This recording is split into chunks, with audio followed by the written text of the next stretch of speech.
Take 3,000. Let's try this again. So, hello, Coffee Create Connect community. I wanted to pop in to just do a little quick take it or leave it tip. And so today I wanted to talk about comparison in creativity. Because, of course, we hear the old slogan, comparison is the thief of joy. And I believe that can be true, and a lot of times is true. But I also believe there's room for healthy comparison that inspires you creatively. So, for instance, let's say painting, okay? Because creativity could be painting, it can be makeup, fashion, cooking. I mean, there's a million ways to get creative. So, plenty of people belong in the creative community. So, let's just say painting. And let's just say that you are more of like, kind of big flowers, not very detailed, and then you look at some other artist, some other painter, some other creator, and you notice that their paintings are very detailed, and you think to yourself, I never really explored trying to do detailed work, or maybe I tried in the past and I just really didn't find that it was my strong suit. Which, who cares? Because unless you're getting paid to do something, it doesn't have to be done a certain way. You get to do it just to explore your creativity and have fun with it. But if you compare your painting to that other person's painting, and there's two different ways to compare. One of them is the thief of joy, where it's like, that person's better than me. They can do detailed work that I can't do. I'm not as good as them. I probably should just stop painting. I shouldn't show anyone my work because it's not that good. If the comparison leads you down like a spiral of how you're not as good as someone else, then yes, that's going to steal your joy. However, if you're able to take the perspective of, hey, I don't do detailed work in my paintings, and that's a skill I would like to learn.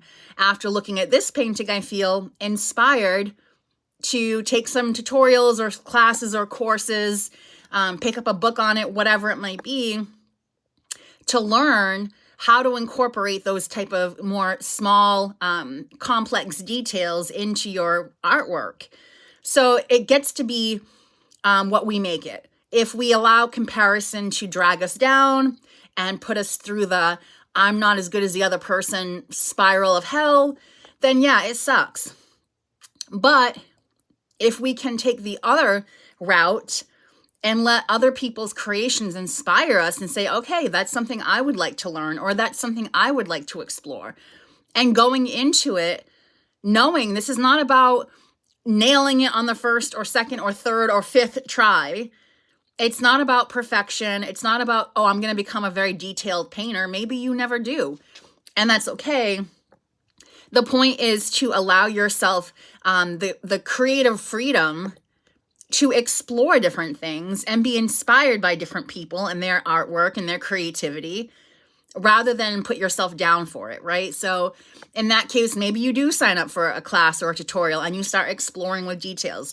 Maybe for a while you love it and that's a phase you go through for months or however long. Maybe you are all about the details. And then maybe that phase comes to a close. Or maybe after a few tries, you realize, you know what? There's a reason I don't do the details. I like just more sweeping brush strokes or whatever it might be. Or say with photography. I happen to love photography. At one point, I did teach a course on using it for a form of self-empowerment and self-expression. So let's just say photography is your thing and you do self-portraits, which I do. I love taking photos of myself. Not selfies, not like those are okay, those are great, but more like self-portraits where I'm expressing a story or a feeling or a concept. So let's just say photography. And maybe your photography is always very bright and sunny and outdoors and lots of color.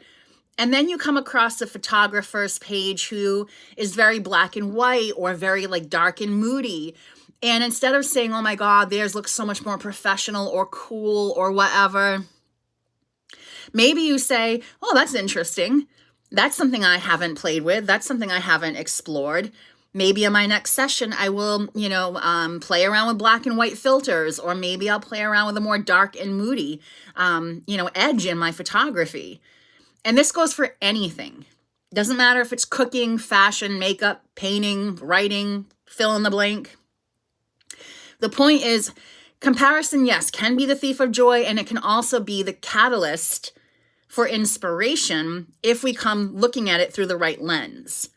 So I just wanted to share that with you, and I would love it if you shared with me in the comments what your thoughts are on this subject so we can all kind of talk about it together. So drop that in the comments. Let me know what you think. I love hearing people's opinions, even if they don't mirror my own.